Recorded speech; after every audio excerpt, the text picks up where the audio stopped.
Good morning, good afternoon, and good evening, everyone. Welcome back to another preview video. It's episode 3 of 8.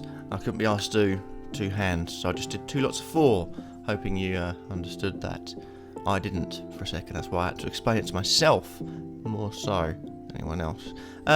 We get closer and closer every preview video to the start of the skit, and it is less than a week away. August 6th. Ooh, yes. Oh yes, it is close, it is close.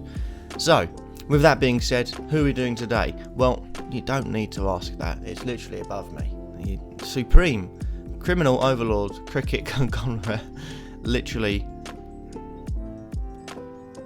scary. Scary times for this channel. I'm going to have to explain a lot of things to a lot of people to try and get away with Supreme's questionable coaching tactics, let's put it that way.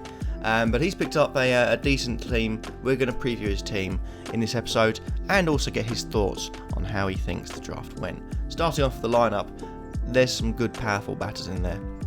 And I think he's got one of the better associate players, not just for quality, but also for the price point they were at. I think there are better players available, but for the price point Tim David was at, is a brilliant pick. A really, really good pick. And I think when Tim David has picked, a few people, myself included, slightly aggravated because that's a really good pick. Tim David was the one next to Roelof van der Merwe I was looking to get. I got neither, which is a bit of a annoying feat, let's say. But they've got some really good batters, some really powerful batters. Jason Roy, Dave Milan, Tim David, Daniel Sams.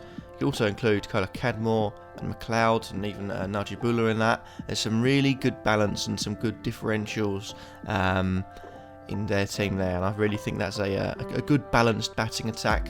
The bowling side, I do think they don't actually have too many of the... they've got Rabada, they've got Main, and they've got Stone. They've got some real good pace, but I don't think there's many people that tend to try and use maybe a bit of swing or surface. But it's a quick attack. It's a really quick attack, and I think also Imad Wasim and Tabari Shamsi, 2 really good spinners. It's one of the more formidable spin attacks as well, and you've also got Simon Harmer to come in. Simon Harmer, you could stick him at 7 as well, and he would do a job. So there's a lot of different things that Supreme can bring into the team. There's a lot of different changes he can make, and we'll look at his quote in a few minutes, and you'll see exactly why that was. In terms of the starting lineup, though, I do think Jason Roy and Joe Clark start up top.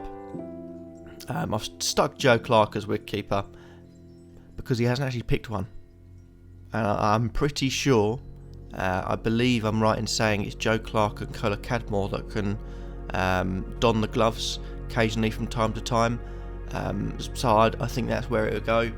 Joe Clark for me taking the gloves. Dave Milan at 3. I think in T20 format, there is not many better than him, and he's had a really good time in the skit. He's had a couple of good seasons as well, so I think in this inauguration of it, T20, you could see a lot of good performances from him, a lot of really good performances from him, and that's what I'm looking forward to seeing. Tim David in at 4 is a really, really good pick for Supreme. It's the associate player ticked off, and it's one that I think will be formidable, to say the least. First questionable pick is Tom Lammonby. I could have stuck McLeod in, I could have stuck Kola Cadmore in, but or maybe even Gareth Delaney and pushed Sams and Jarvis up one, but I don't know. Lammonby, Supreme does like a right hand, left hand. For me, I don't think he would open with Lammonby because that'd be right hand, left hand there, but I think Milan being left handed at 3, then Lammonby at 5. Maybe I've got the order slightly wrong, but I think Tom Lammonby comes in, maybe a little bit of a left arm pace as well. So I think that could be a little bit of a thing that they try and use. You've also got Daniel Sams at 6, powerful, bit of bowling as well. So I do think maybe there's a few too many bowlers because they bowl from 5 to 11. So there is 7 different options there in the team.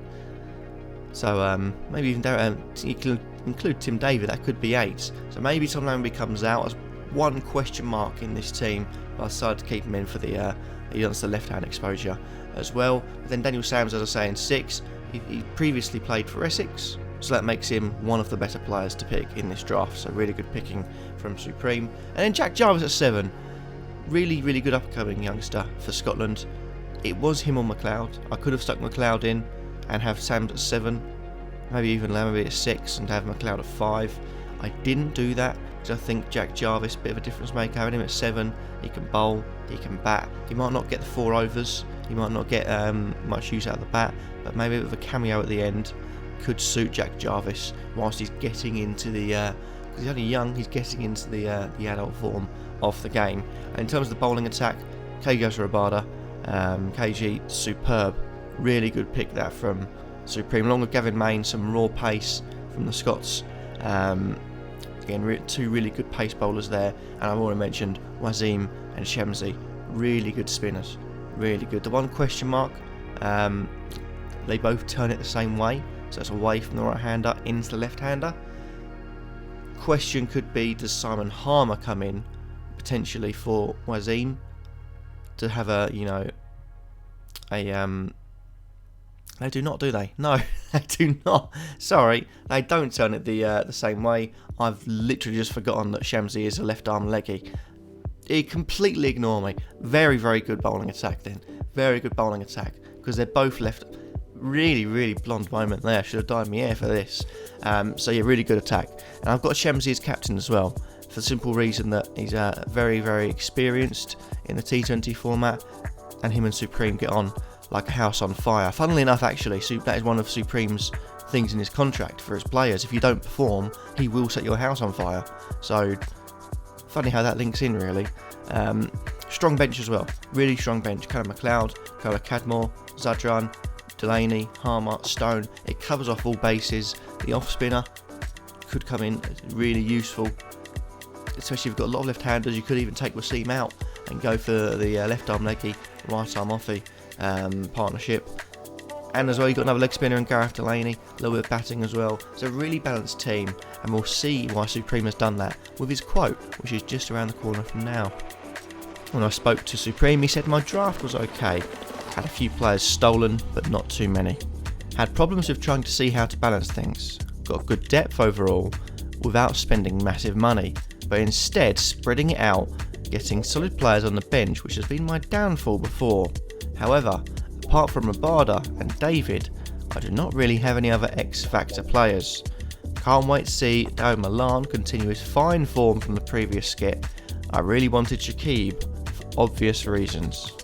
So there you go, Supreme balancing out his money, similar to the approach that Kurt Yoy, whoever that is, took, because of the fact we have had previous versions of the skit where Supreme has gone heavy in his front 11. When the players don't perform, there aren't adequate resources in the bench to replace them with. So interesting tactic from the Smiths. There is generally different tactics people use in each draft. Some people go big on their front 11. Some people spread it out across the entire squad. Supreme has spread it out across the entire squad. 17 people in his squad. There's enough for a lot of changes. And trust me, the way he runs his team, there will be a lot of changes. And I do think they are, for the bowling wise, one of the stronger attacks. X-Factor wise, I don't agree with that statement though. I have to say I don't agree with that statement. Jason Moore is an X-Factor player. Tim Davey is an X-Factor player. I think even Daniel Sams, for explosiveness with the ball and bat, could be X-Factor player. I think Tabrisi Shamsi, for his variety and his general sort of, there's not many left arm leg spinners in the world of cricket as good as him. He's an X-Factor player. Rabada and Main, I think both will be X-Factor players. I do disagree with his statement, I really do. I think he's got a really good amount of explosive players with both ball and bat in hand. So I think Supreme's got a really good team. Do I think he's favourite? No. I think he could potentially get to finals day, and then it's anyone's guess. It's one game then. But over the course of it, I do think there are stronger teams than him, but he will match teams on their day. He will make it tough, especially at those home games. He's really going to be a formidable team to play against. So watch out for Supreme. He's not out of the running, but I do think he could out of nowhere just smash a team that has looked unbeatable.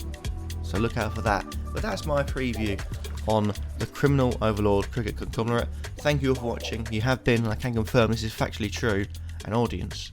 And I'll see you again for another preview. Take it easy. Take care.